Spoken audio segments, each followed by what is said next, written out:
Hi, everyone. Thanks for joining us today on this webinar. Today, we're going to be covering basket abandonment in e-commerce, specifically how alternative payment and delivery options can increase conversion. We'll be talking a little bit of tax today, so don't be scared. We'll cover it shortly, a little bit toward the end there. But today, the hosts of this webinar are Avalara, Klarna, and GFS.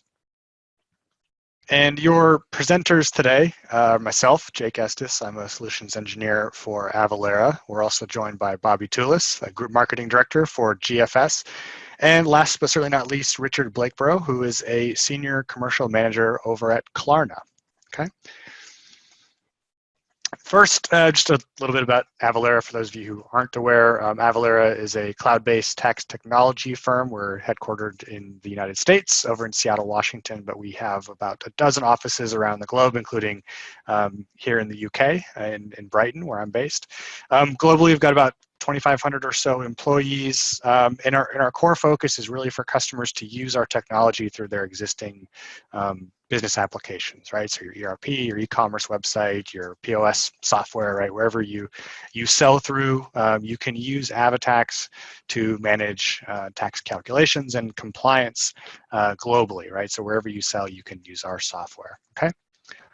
Okay, before we get started on the webinar, a little bit of housekeeping. Obviously, COVID-19 is dominating the news globally, right? And Avalara is contributing a little bit, specifically on the tax front. So if you're curious about what kind of impact the crisis has been having on tax deadlines and payments and things like that around the world, head over to avalara.com/COVID-19. We're keeping things up to date there. So if you're curious about a specific country that you operate in and what's going on with the taxes in that country, do be sure and check out this site. Also, we've put together a guide. We've worked with some of our partners, such as Klarna and GFS, put together an e-commerce guide for cross-border selling. And so, if you're interested in, reading a little bit more about what we're talking about today, perhaps just in more detail, head over to avalara.com/omnichannel. You can download this guide. It's free for everybody. You'll be able to see. You'll be able to see a lot more information that we're covering through on this webinar today. So be sure and check that out. There's a lot of good information in there, again, from all of our commerce partners there. Okay. We're doing a series of webinars as well. So this is one of many webinars to come. But do stay tuned and join as many as you can, and be sure and download the guide at avalara.com/omnichannel. Okay.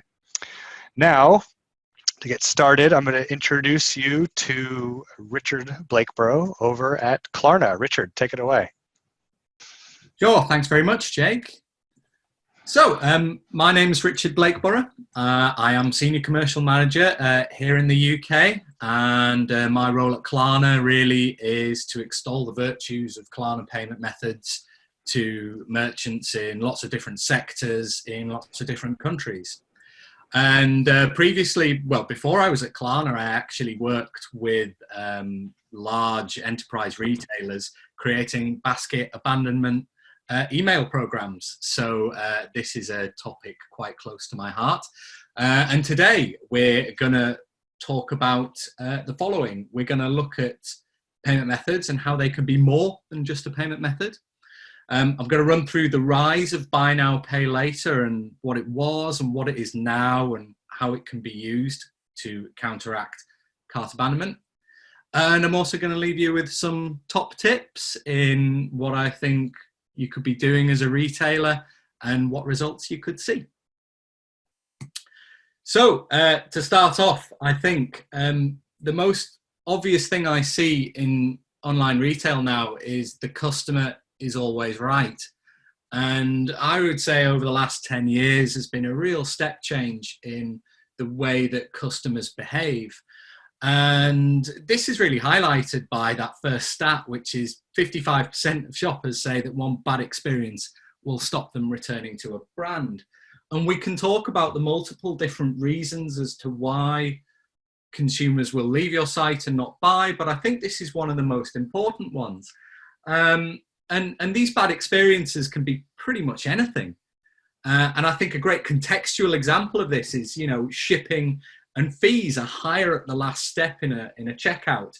These could take a customer by surprise and create a bit of negative sentiment because they were expecting it.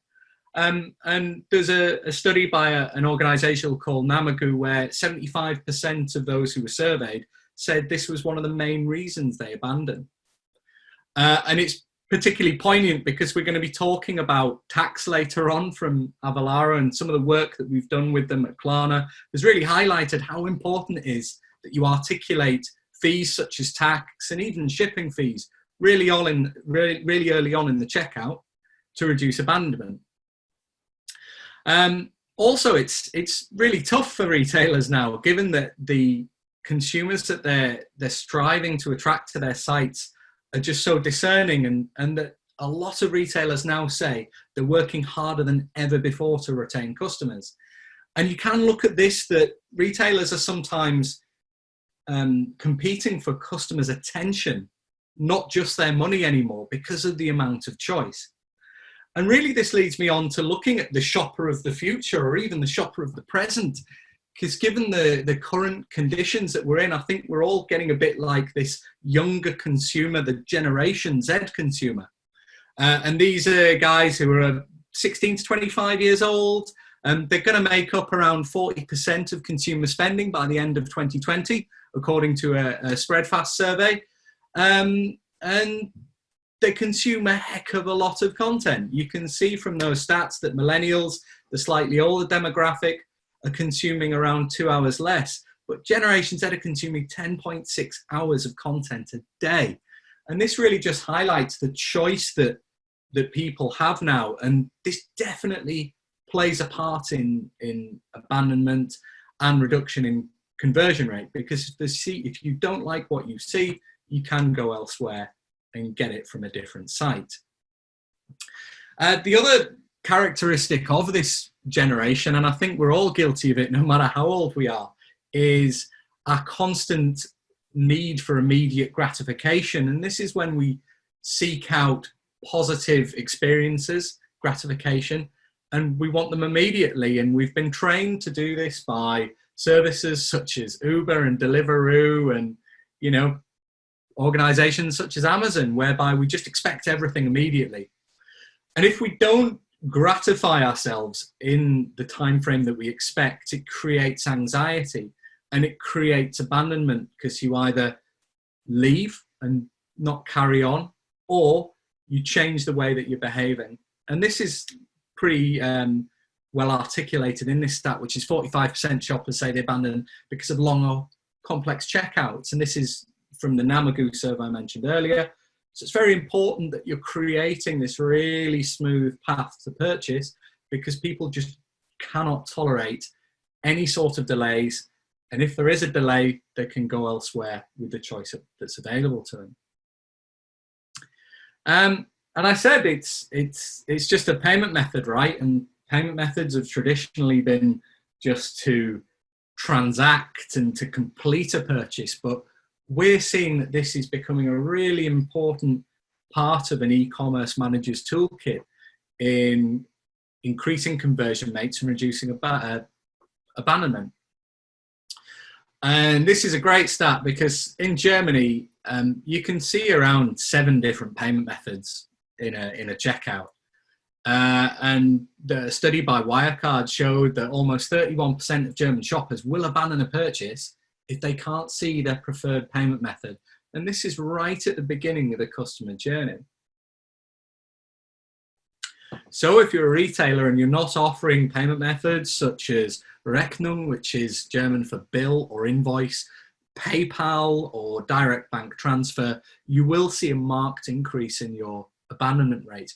And this isn't just, as I mentioned, presenting it right at the point of payment. You've got to include it earlier in the customer journey, because that's what consumers are looking for. And some research that we did at Klarna, where we found that 36% of shoppers agree with what we've gained in convenience, we've now lost in experience. Is that even if you are giving people all these different tools, the tools that they want to buy, you still need to give them a good experience. And without doing this, it's the customer experience will, lack of customer experience can create abandonment. And later on in what I'm going to show you is really how you can do this with payment methods and how you can view them as something much more than just a transaction. So the rise of buy now, pay later. I don't know how much people know about Klarna, but we'd like to think we brought the buy now, pay later category to the UK. It was very different a long time ago. If you look at buy now, pay later, it was really long, antiquated applications. If you've ever bought a TV, you had to go into store, you go and sit a little special desk at the back, and you probably complete paperwork for about 30 minutes until you actually got the product that you wanted. And this doesn't translate very well into online. It also,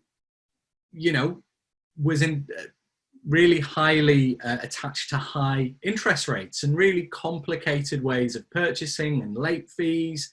And some more survey work that we did was with millennials, so 18 to 34-year-olds, and we found that a lot of them are actually quite scared of accruing interest on their credit cards, with a third actually fearing the monthly payments in themselves. So these really traditional ways of offering buy now, pay later with interest-bearing full credit, with credit search, just don't really resonate with the younger shopper.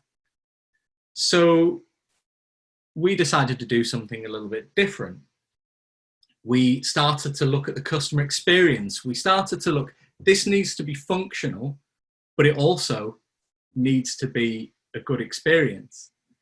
And this is where Klarna came in. And one of our strap lines is smooth payments. And what we endeavor to do is create this smooth way of purchasing. And we believe that a relentless focus on creating the best customer experience will change how people feel about buying. And it's true, it's so much more now than just money changing hands. It's got to be exciting for your consumers. It's got to be solving their problems. It's got to be readily available for when they need it. And everything that we do is looking at increasing conversion rates and reducing abandonment by creating this wonderful customer experience. And we've been doing this for a long time. Klarna was actually founded in 2005, and it was our 15th birthday last Friday. And we're working in 19 different regions, I think with 4 coming online by the end of the year, all of which have their own special payment methods that really, resonate with the consumers in those countries' needs. And implementing them will show a reduction in abandonment. And here are a few reasons why. I was actually spoilt for choice. We've got so many different ways in which we reduce abandonment, and when we've conducted consumer insight, there's so much we can actually show incremental value of using these types of payment methods to increase conversion. And I think the first is particularly interesting with fashion. So you'll know yourself, you've been on a website, you'll be looking at a pair of jeans and you'll be thinking, I really like those, but are they going to fit? Will I regret buying them? And this can cause abandonment. And this is shown by this stat from Rakuten from 2017 that, over a third would abandon over concern, over fit, or even quality. And what buy now, pay later can do is reduce the fear of post-purchase anxiety. And it's going back to this idea of immediate gratification. People just want what they want straight away. But if you give them the opportunity to pay later and maybe pay 30 days after, it can reduce the fear of post-purchase anxiety, because they can say, yeah, it might not fit, but I can get it. And if I don't like it, I can send it back. and I won't have to wait for a refund. And this is the type of customer experience I was talking about, where you're solving a customer need. And if you're doing that, you'll be able to increase the likelihood that that customer will convert with you. The second point is quite interesting in that there's still a lot of mistrust online. Going back to Germany, this is particularly important as a culture there. German consumers don't actually like using cards online, hence why invoice is so important, because you're not entering your card details into a website you might not trust. And a big reason for abandonment, 50% of respondents said they would abandon if they had concern over payment security. So adding really well-known established payment methods like PayPal, Ideal in the Netherlands, where actually 60% of transactions take place online. It's basically bank transfer. You will see an increase in abandonment, and obviously put it at the start of the customer journey so that the consumer knows that that's available to them. And probably the most obvious one is affordability. You can increase affordability with buy now, pay later. And really looking at this, it increases browse behavior, because what you're allowing consumers the ability to do is to see themselves buying something that they may want. And we do see retailers have an increase in browse behavior. We also see increase in retention, so they can come back and purchase more frequently. You'll see sales week on week increase as well. So what will happen with a retailer that doesn't offer buy now, pay later? They'll sometimes see conversion rates trickle off in weeks 3 and 4. This is in the UK particularly, where people tend to get paid in 30 days. And what buy now, pay later actually does is smooths out this conversion rate over the month, as people don't need to wait until they get paid, and they could buy now and then pay later just after they've been paid.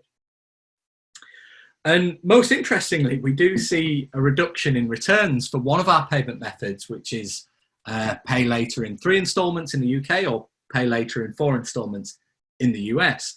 And this really could be down to how people are sort of making a more conscious decision on when they're buying. We even see retailers, I know of one in the UK that sees the pay in 3 installments payment method returns by 7% less than card transactions. So it's a really interesting point in that you're creating this more intention to buy, and people are being more considered in what they purchase, which will manifest in an increase in conversion. So some top tips on what our merchants see and what I've seen, and I think are really nice actionable ways of increasing conversion. The first is a case study we saw with Shoe, who wanted to increase mobile conversion. And what they did was they implemented Klarna's checkout with Klarna payment methods, including really nice Klarna messaging, and they saw a really big increase in mobile conversion. I think it was around about the 40% mark. And overall, this is demonstrating, have customer insight. What are the customer problems you're solving? Why are your customers abandoning? And then implement the solutions that should fix these problems, and you'll see an increase in conversion. I think looking outside the checkout for reducing abandonment is very important as well. Your customers will start in the funnel at the very top, and the more that you lose, the harder it is to win them back. And some of the best campaigns we see are when retailers include information on new payment methods that they're bringing on, and articulate them to the shoppers before they've even landed on the site. The email on the left-hand side is a cart abandonment email from Nail Polishers Direct. It's a second cycle, so the first cycle would have been a standard, come back and complete your purchase. The second one was actually addressing a reason why people may not be buying, and it offers the chance to use Klarna and pay up to 14 days later. Really great copy, really nice, well, paint now, pay later. So always get creative with these sorts of things. And on the right-hand side, look at your product page as well. I feel the product page is a really useful tool to increase interest, get people believing that the product they're going to buy is going to fit correctly, or even that they want to purchase it there and then. And if you have a really good product page, you'll see an increase in add to basket, which ultimately will feed through into more sales. And I think the final top tip really is add delight into the customer journey. We talk a lot about reducing friction and making everything smooth, but I think one of the best tools is to really give your shoppers something to be excited about. And I heard a phrase which is optimize to parity, whereby a lot of people will just optimize to be like their competitors. But do something exciting, do something different. And the example I've got on screen is Ray-Ban. And I welcome you to do this. It's brilliant. If you go on, it will use your webcam or your phone camera to take a photo and then superimpose sunglasses onto your face. Really slick, really smart. And then if you couple it with, you know, shameless mention here of Klarna, which is a personalized widget just above the add to bag page, which splits those payments into 3 parts, you've got a really nice product page to increase conversion. Great, thanks, Richard. I've used Klarna before. I like it. I have one question for you. What kind of trends are you seeing with customers paying in installments? I mean, are there certain industries that are seeing a different reaction from their customers? Given everyone buys everything online today. But yeah, what are your thoughts on that? Yeah, I think one of the most interesting ones was when we launched an installments payment method in the UK and in fashion. We noticed it was heavily adopted by males, interestingly. We wish we'd done more surveying on why this was and get some more customer insight. But we were noticing that, men traditionally do actually transact more infrequently than females. And also male fashion can be a little bit more expensive, so it worked quite well with that. We're also currently seeing some really interesting trends, given everything that's happening now, especially since the UK went down onto lockdown. And I can tell you now, bike retailers are very busy. We've seen one retailer that's probably had their busiest Klarna week outside of Black Friday over the last, I think it was the last week or so. We're seeing much more adoption of high value items purchases using, our payment methods. And we're also seeing that some merchants are seeing higher accept rates now, because it seems to be more accepted that these payment methods are available. So we're seeing more people using them maybe for budgeting rather than pure affordability. And finally, I was speaking to a colleague about in-store. So everything that we're doing actually can be used in-store as well. And the Klarna in-store solution actually supports physical distancing in-store. So you can complete a transaction with a store colleague practically from the other side of the room, which is really important at this moment in time. Of course. Okay, great.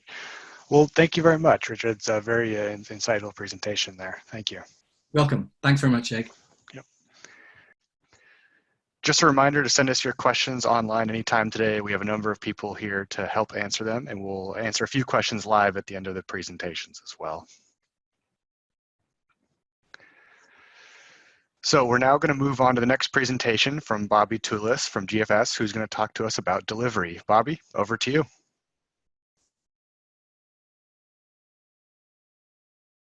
Thanks, Jake. As Richard just demonstrated, offering customers multiple payment options at checkout has a direct influence on your customer's final purchase decision.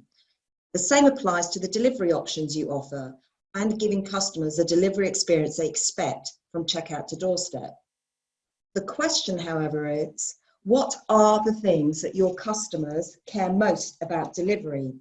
And how can you shape your delivery proposition around that so that you can get customers to buy first time and come back and buy more? That's why I'm going to be sharing the top 8 insights from the Consumer Home Delivery Review. This is a survey sponsored by GFS, which goes out to more than 2,000 UK households that specifically asks around their attitudes and expectations for delivery. So first, by way of quick introduction, for those of you who aren't familiar with GFS, GFS provide easy access to global multi-carrier services and technology through the One GFS relationship. For more than 16 years, we've been behind some of the fastest growing e-commerce businesses, being their delivery partner in the background. This goes hand in hand with our multi-carrier technology and also GFS Logistics, which is our own nationwide network of vehicles and our own team, which manage collections from different carriers, and also steps in and provides contingency when it matters most. But delivery is core to what we do, which is why we've been very proud to be sponsoring the UK Home Delivery Review for the last 2 years. As I mentioned earlier, is run by IMRG, and it goes out to 2,000 UK households, and they've been running the same survey for the last 11 years. So it's the only place where you're going to get this kind of deep insight around what really matters to consumers with regards to delivery and what their key behaviours and attitudes are around this. There's an exec summary available on request from GFS, and you can have details of that at the end of this presentation. Okay, so let's get straight into this. The first key takeaway is around delivery and how it impacts cart abandonment. So when they were asked what were the reasons related to delivery that would have made you abandon your purchase at checkout, the number one reason was overall cost. So by that we mean when the customer looks at the cost of what's in the basket and then adds to that cost of delivery, 70% have said that at that point they have abandoned their purchase. Right behind that was lack of convenient delivery options. So again, when they come to checkout and they look at what delivery options are being offered, if they didn't see one that was convenient for them, almost 45% would have abandoned their purchase at that point in time as well. But behind that is free delivery options. So contrary to popular myth, not offering them a free delivery option is not the highest reason for people to abandon their purchase. So, but the other thing that is interesting is that for the first time, consumers are mentioning returns policy as a reason for cart abandonment at purchase, which means that when they get to the checkout, they are not only looking at delivery options and the cost of delivery, but they are also checking if they like the returns policy or not. And if they don't, this can also be an influence for cart abandonment, with 16% saying that they have abandoned their purchase because they were dissatisfied with the returns policy. Key takeaway number one then is that customers are still more likely to abandon purchase due to lack of convenient delivery options, not because you're not offering them a free delivery option. When they were then asked about delivery and repeat purchase, 60% said they have purchased again because the delivery experience was good the first time.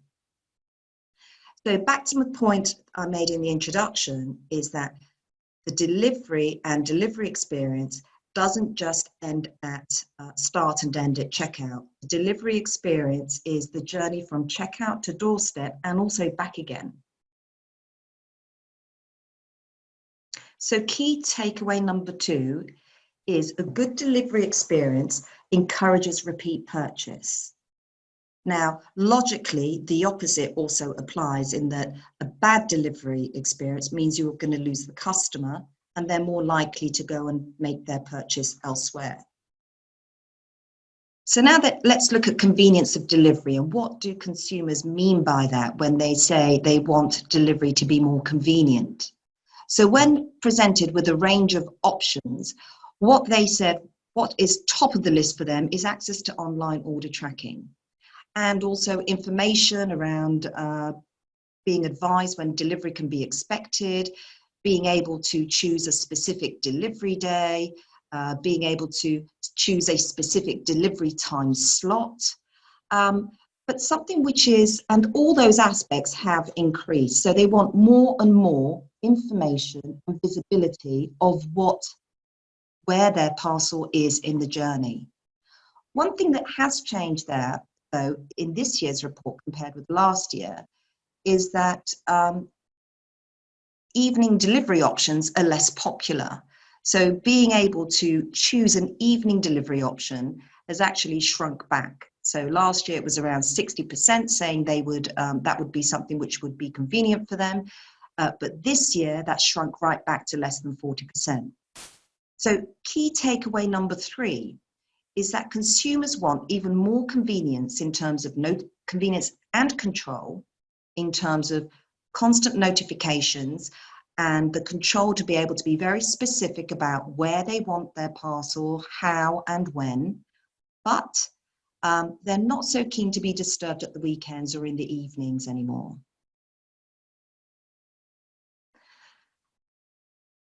The next point is around delivery notifications.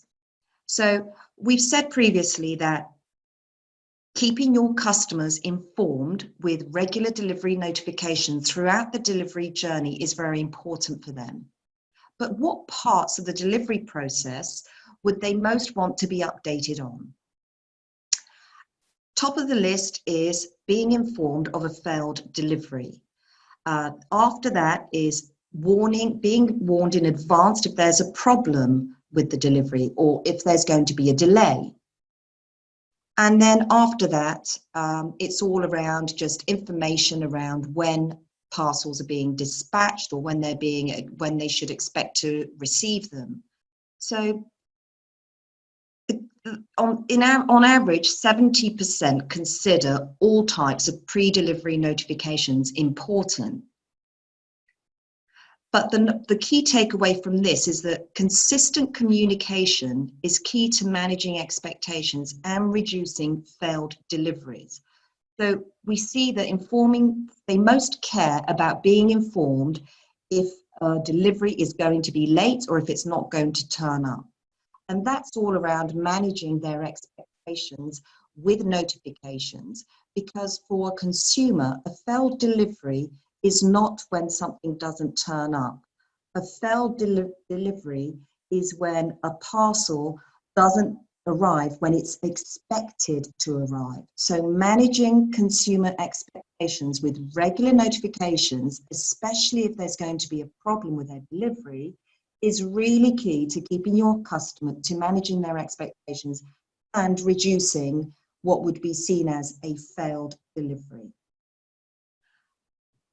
The 5th point is around where customers most prefer to have their parcels delivered. And top of the list, without any doubt at all, is home delivery. The UK is without doubt a country that prefers home delivery, with 89% saying they would opt for home delivery. And the rest of the options, such as nominated safe place or click and collect, feature behind that. But what clearly stands out is that home delivery continues to be the #1 option for UK consumers. So key takeaway number 5, home delivery remains the most popular delivery location for UK shoppers, but actually collect from retailer's store is the next best. So having options such as having click and collect options from your own store, if you do have a store estate, or from parcel shops, is very much an aspect of your delivery offering which is important to your customers. We spoke earlier about fast and free, and how there is this, in my opinion at least, how there is this myth that customers expect and demand fast and free options, and that this is important to incentivize purchase. However, if we look at this chart here, when asked if they have ever been encouraged to spend more because they were offered a fast or a free option, we see that here on this graph we have the blue line, which shows free delivery, attitudes to free delivery, and the orange line, which shows attitudes to faster delivery. So this is where your customer comes to checkout and they are offered fast or free delivery as an incentive to actually spend more, so to put more in their basket. What we've seen in 2019 in this last report is that the arrows have dipped down since 2018. So less now, almost just 60% compared with 70% from last year, have said that they have put more in their basket because they were incentivized with free option. And in 2019, the same for when we look at consumers spending more because they were incentivized with faster delivery above a certain order value. In 2018, this was at 50%. In 2019, this has dropped down to below 30%. So key takeaway number 6 is that fast and free is losing its luster as a purchase incentive for customers. Click and collect. Click and collect is, when we talk about click and collect, that can mean giving customers the option to buy online and collect from store, or buy online and collect from a parcel shop. What's interesting is in this year's report is that 82% of the respondents confirm that they expect click and collect to be free, because it's not always free in every instance. From the consumer's perspective, just the effort and the time it takes to go and collect a parcel is cost enough in their eyes. So being charged for the privilege is actually something which they would expect to have for free. So key takeaway number 7 is that customers are not willing to pay for click and collect because they think that their time and effort is cost enough if they're doing this from a retailer's store, but they are more open to being charged if the click and collect is from a third-party location, provided it's convenient.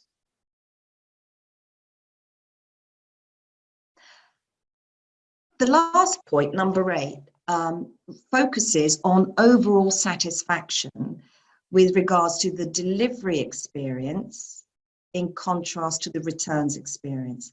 And the reason I wanted to share this point is because, like I said at the beginning, what's surprising is that consumers are now beginning to look at not only delivery options at checkout, but they're also looking at the returns policy at checkout, and both these aspects will have a direct impact on their final purchase decision. So this graph is looking at overall satisfaction that consumers have with the delivery experience and with the returns experience. And what we see here is the blue line represents delivery experience, and we see how that's been trending since 2009 to 2019. And the orange line is the returns line, which is, again, looking at the same period of time from 2009 to 2019. And what we see is that the overall delivery experience is fairly good, with 89% of consumers saying that they are satisfied with delivery. And this line has remained consistent. However, when we look at the returns experience, it's a different story. So back in 2009, less than 40% of consumers said they were happy with the returns experience.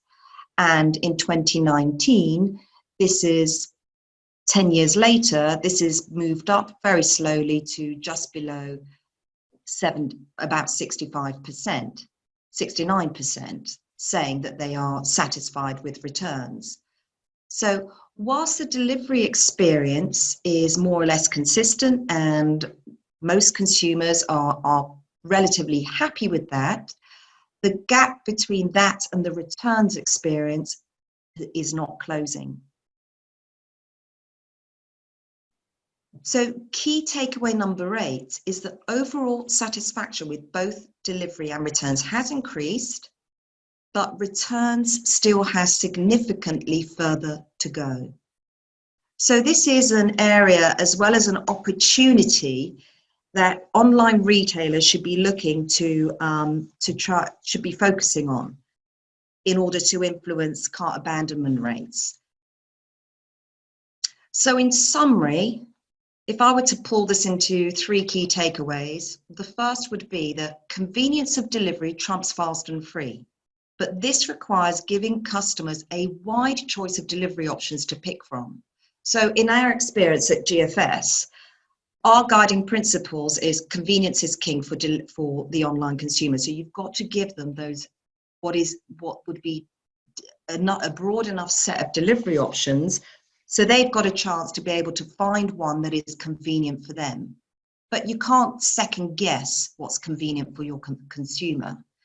And for the consumer, what's convenient is dependent on what their situation is on that day at that point in time. So if it's my husband's birthday, if it's been good, I want to get a present for him and I need that to arrive straight away.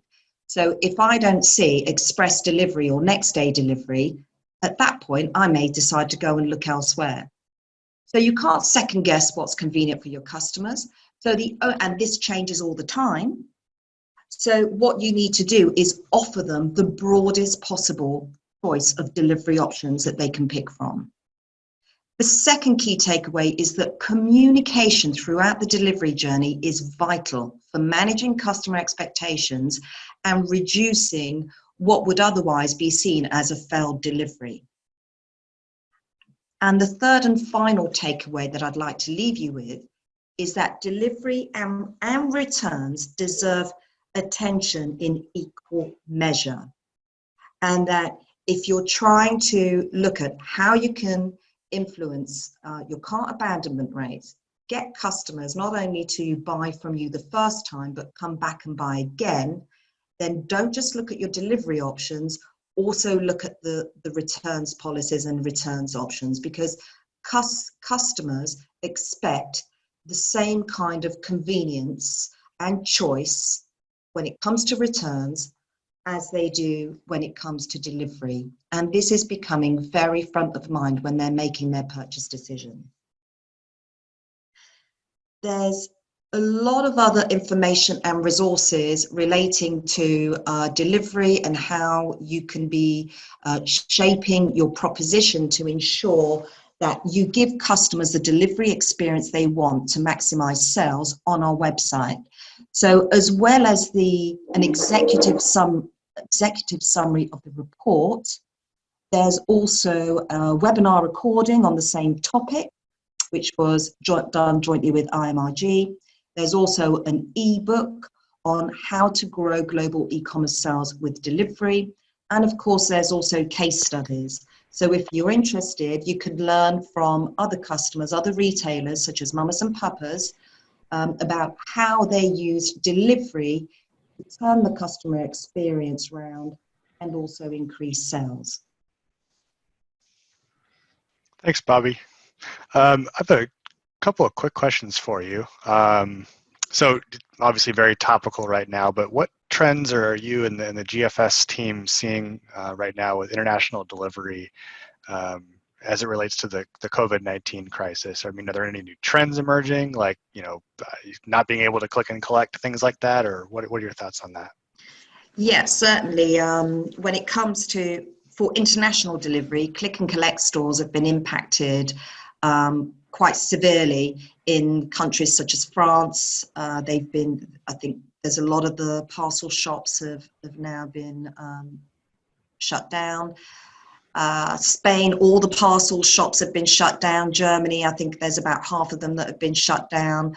So what that means is that this has impacted retailers, because what it means is that customers can't go to parcel shops to collect their delivery, which means that not only is it about collections, but they also can't process. If they want to go to a parcel shop to process a return, they can't do that either.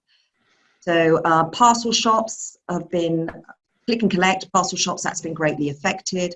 Obviously, there are some of the highly affected countries, such as France and Spain, are not delivering at all. Even home deliveries are being impacted in some postcodes. Wow. And also, I think it's in France, where they are now limiting, where the postal service there is now limiting home delivery to only certain days, as well as certain postcodes.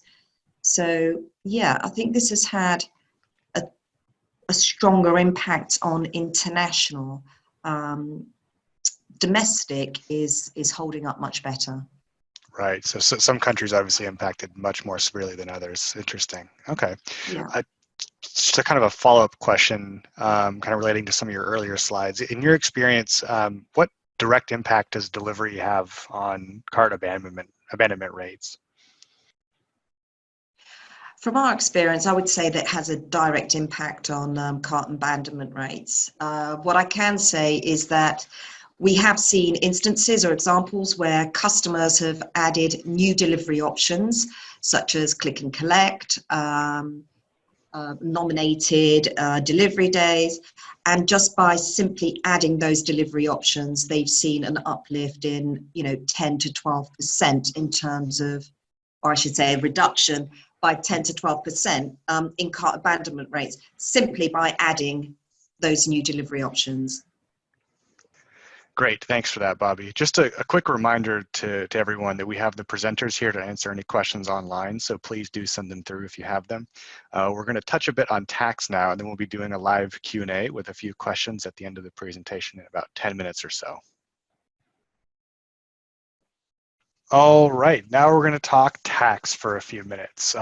Taxes, almost always have an impact on your customer's checkout experience. So we're going to touch a little bit on taxes, specifically customs duties when you trade internationally, right? We're kind of exclude the EU from this discussion today, because obviously when you ship within the EU, you generally don't have to worry about customs duties, import taxes, things like that. But we are going to talk about global trade here, okay?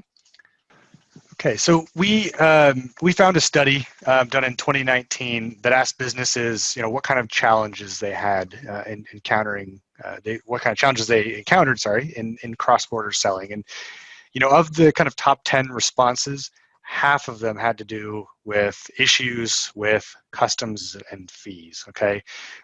Number one challenge businesses faced was dealing with delays in customs, right? Because of mislabeled products or taxes not being paid, right? So it's a very, very big issue, right? More than half of the businesses that were surveyed, said that shipment delays in customs were a huge challenge for them, okay?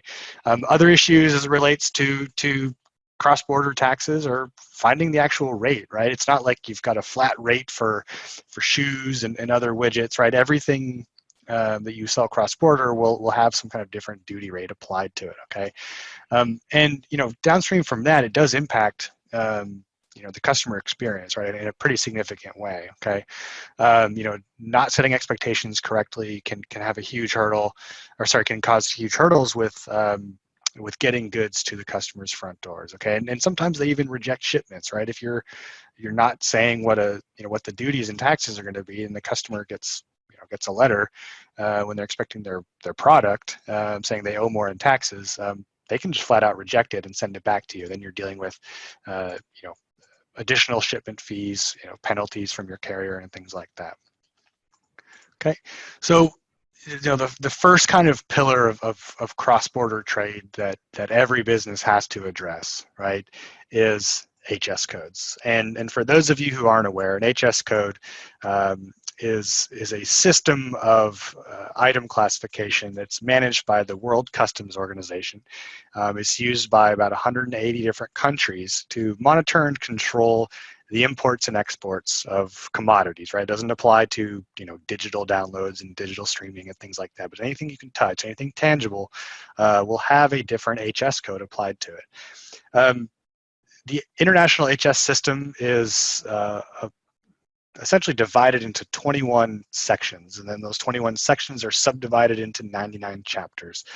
The 99 chapters are then divided into about 1,200 headings, and then subsequently further divided into about 5,000 different subheadings. So if you think about it, it's kind of a hierarchy, right? So sections and chapters are generally kind of broader categories of goods, while headings and subheadings describe the products in more details, right? Now, an HS code is generally comprised of 8 to 10 digits. They are standardized up to the first 6. Okay, internationally, you're going to find the first 6 codes are identical. The first 2 digits of those of the 6-digit classification code represent the chapter, right? So I've got an example of here of a pair of shoes, and it falls under chapter 64, right? Subsequently, the second 2 digits are the heading, and the third 2 are the HS subheading, right? So the more, I guess the further along in the code you get, the more granular you can get in identifying what exactly is being traded. Now, after the first 6, right, which are the international minimum, most countries will add at least an additional 2 digits to assign a duty amount, and then another 2 for statistical purposes, right? Tracking what's coming in and out of the country, right? So they can increase tariffs on some things, reduce tariffs on others, negotiate trade deals based on this information, and all sorts of other things the government bodies will end up doing. Okay, so that's what you're going to see here is, you've got this pair of shoes, right? It's high heels, it looks like. They look pretty nice, right? They're standardized up to the first 6, for Australia, the US, and Japan. But you can see that Australia's got something entirely different than Japan has, and Japan has something entirely different than what the US has, okay? And this can be, this has different levels of complexity, right, depending on the country. Sometimes you're just dealing with an extra 2. In the case of Australia, you're dealing with an extra 4.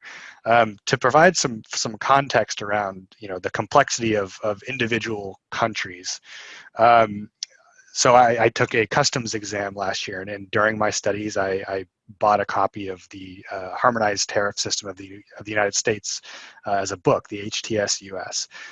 This book weighs over 10 pounds. Maybe that's 6 kilos or so, 5 kilos, and is almost 4,000 pages long. And this is just a list of item categories, right? And the US isn't even the most complex country, right?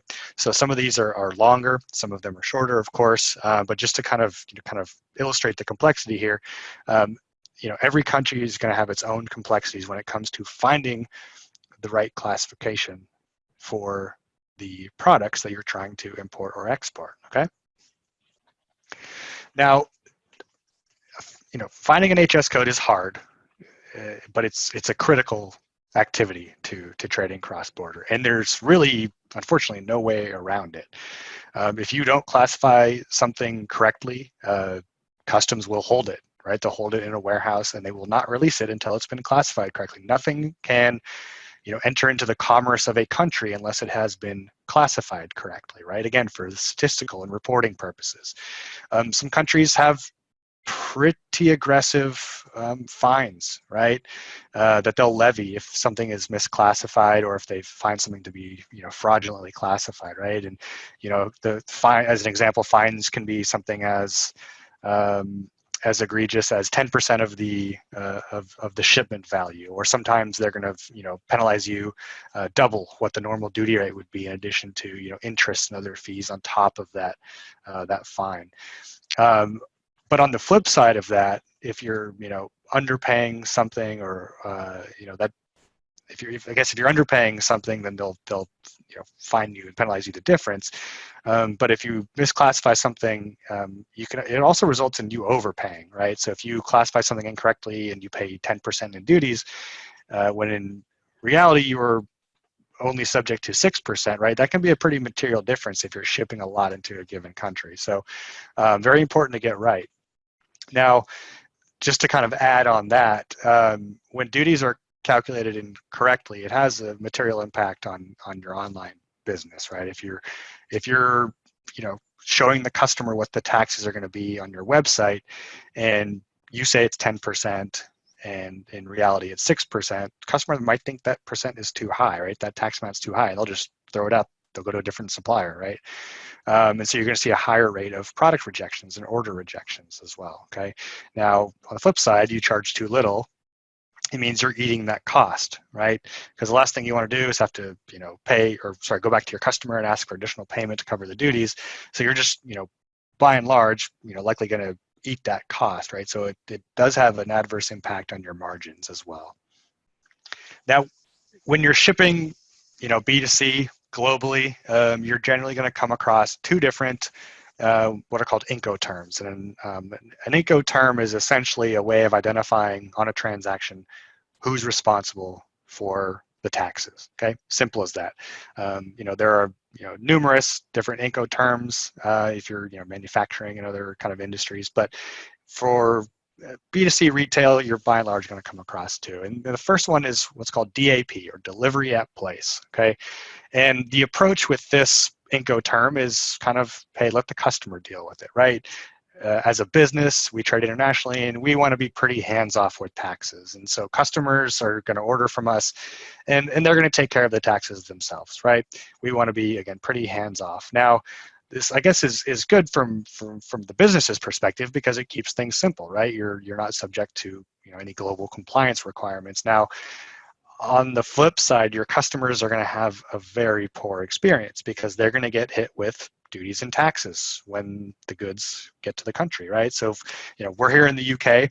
If you've ever ordered something from a supplier outside of Europe who kind of took this just deal with it approach, what you probably got is a letter from Royal Mail, a little postcard from Royal Mail that says, go online to complete the payment for the duties for us to release the customs, for us to release the product from customs, or come down to the post office and pay in person. Now, I've done this before. The website is pretty clunky half the time. You can't actually make the payments, which means you've got to walk down to the post office and make payment there and pick up your package. So pretty bad customer experience there. It's pretty inconvenient.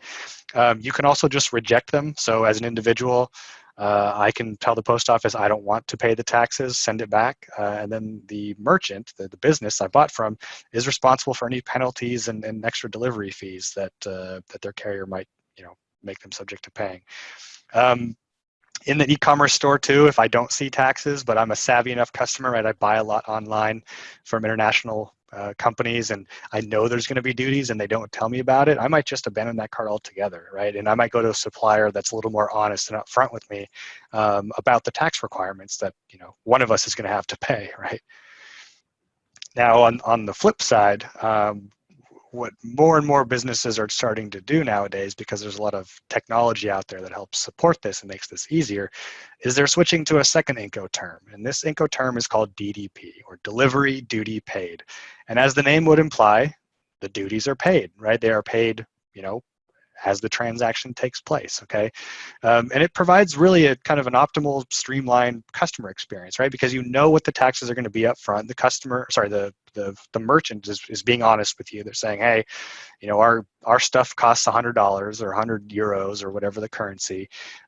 Shipping is going to be this, and taxes are going to be this, right? So, it's more frictionless, essentially, is what happens here, because the taxes are paid at time of order placement. And the merchant doesn't really have to do a whole lot after that, right? I'm happy as an individual because I'm getting the taxes out of the way, right, before the goods are even dispatched, and I don't have anything to worry about, right? The products arrived at my front door, as soon as I'm expecting them, okay?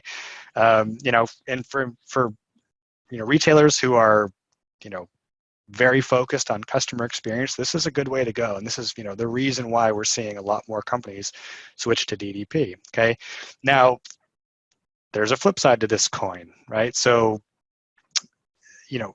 you are making the experience very good for your customers, but it does require a little extra work on your side, right? So we talked about those HS codes, and what that means is that every item in your catalog, in your item master, needs to have an associated HS code for every country you are shipping to, right? Remember, an HS code for Australia is not going to work on a customs document when you're trying to ship into the US, okay? Entirely different set of tariff codes, okay? So you have to find all of the codes that apply to your products, okay? And you also have to figure out what the duty rates are for each one, right? A pair of leather shoes may have a different duty rate than a pair of canvas shoes, right? And so one might be 5%, one might be 7.5%, okay? So you can't just charge the same duty rate for every single product, because you'll be either overcharging or undercharging your customers in some scenarios, depending on what's being sold, okay? So some key takeaways here as we kind of start to wrap things up. HS codes, a critical step, right? Again, you physically cannot move something from one country to another without this HS code. It will just flat out be rejected, okay? When you are shipping into certain countries, such as Australia, right, you not only have to look at the duty amounts, but other taxes as well, right? There are VAT thresholds, as well as customs duties you have to account for, right? There could be a transaction where you're paying duties and taxes, okay? So, be wary of, if you're shipping a lot into a certain country, you might also have to, manage a different tax type, and all of a sudden you have to register in that country as a non-resident trader and file local VAT or GST or sales tax returns to that country. So it can open you up to a compliance liability as well.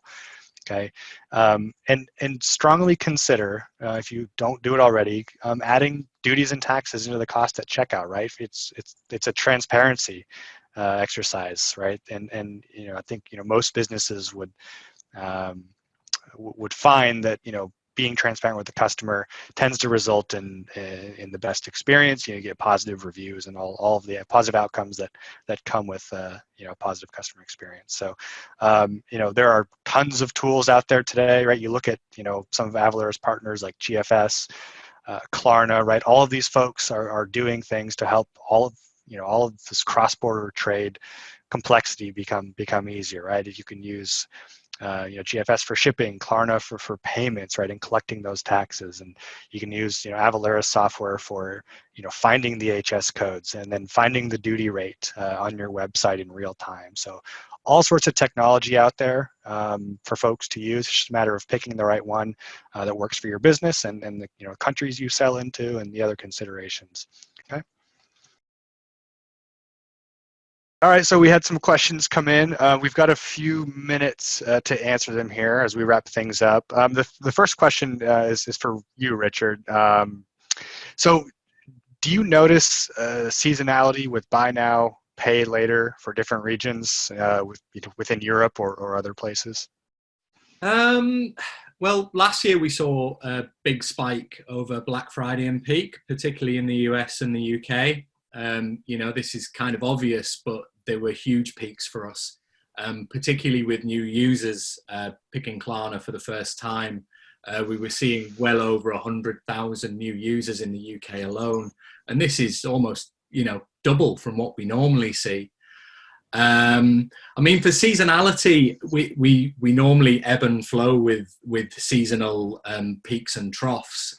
We notice a big uplift at back to school. So in the UK, this is commonly around, midsummer to early summer. And it really reflects the kind of personas that use the buy now, pay later proposition, which are families, mothers, fathers buying for their whole family and looking to buy everything in one go, I'd say. The other thing we see is, and it's not really seasonality, but it's very much looking at people's wage cycles in different countries. So for example, in the US and Australia, people are paid fortnightly, whereas in the UK, people are predominantly paid monthly. So we brought monthly versions of our payment methods to the UK, whereas we use fortnightly payment increments in the US and the UK, and we see a marked difference of how well they perform based on how well they align with the wage cycle of the consumer in that country. Very much so, you will see a smoothing out of purchases in weeks 3 and 4 in the UK, say, whilst people are waiting to be paid. Okay, great, thank you. Okay, a couple more. Actually, a couple of these are for you, Bobby. A few in a row for you. What is best practice in terms of how many delivery options you should be offering on your website? 2, 4, things like that. I think on average, you want to give customers you want to be able to offer customers the breadth of that goes across fast and free and everything in between. So fast, courier services for express delivery, standard delivery, click and collect, nominated day. You want to be offering them at least 4 to 6 options to have a chance to cover what's convenient for them. But like I said at the beginning, the rule of thumb here is don't try to second guess how many options you should be offering your customers. Given the broadest choice possible of delivery options that you can, okay, so that they can choose for themselves what's convenient or not. And that should be the basic guiding principle. Okay, great, thank you. And another one for you. So the survey you had on cart abandonment, excuse me, can you explain a little bit more about the audience from this survey? And can I get access to the survey? Sure, okay. So the survey is one that GFS has been sponsoring for the last 2 years, but the survey itself has been running for it's now in its 11th anniversary. So it's a survey that goes out to 2,000 UK households. It covers all the demographics from, in terms of age range, in terms of social demographic profile. And it's more than 100 questions specifically around delivery. So it's a very in-depth report. And I'd say it's probably the most in-depth one of its kind that you're going to find in the industry. If you're an IMRG member, and the IMRG is a UK's industry association for online retailers. If you are a member, then you can access this from the member site. But if not, then you can download an exec summary from the resource pages on our website, gfsdeliver.com. Great. Okay, and a couple more here. We've got a couple minutes left. So, Richard, this one's for you. What type of businesses do you find have the most success with bringing down cart abandonment, using Klarna? So beauty, as I mentioned earlier, is really popular at the moment. So what we have seen is brands like Beauty Bay and Cult Beauty offering Klarna payment methods, and when they get the messaging right, it's really, really successful. And Beauty Bay ran a campaign called No FOMO. So it's when they were launching new color palettes and this sort of thing, they were getting really good results from these campaigns, and this was ultimately seeing a higher checkout conversion and reducing abandonment. Fashion's always a great standout category. One of the most notable channels is mobile. So we see a much higher increase in mobile conversion rate, particularly along the lines of the way that Buy Now, Pay Later can be used as a customer experience tool.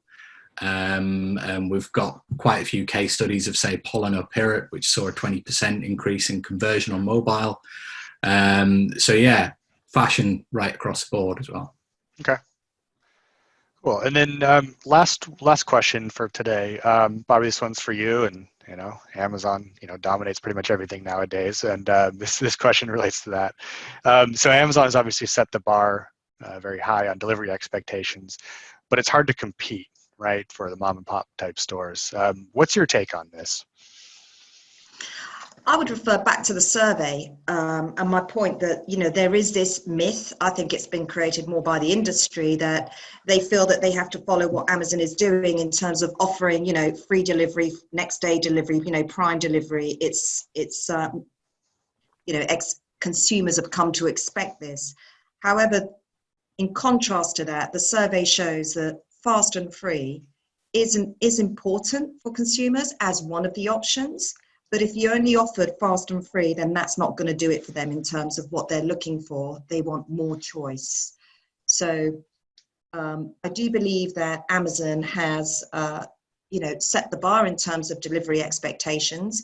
But my advice would be that retailers need to be looking more at what their consumers are actually expecting in terms of delivery convenience, and it's not just fast and free. Sure. So flexibility is key. Convenience, okay. Yeah. Great. Okay.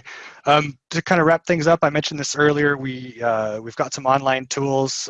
You'll find the most up-to-date VAT updates globally on avalara.com/vatlive. We've also got updates on tax breaks for COVID-19. There's blogs, right? And this webinar today is part of a larger series that we're doing, as well as the downloadable guide on omnichannel retail and you know, and what to expect when you trade internationally. So that's all the time we have for today. Please feel free to contact any of us. We have our contact information here. Thank you very much.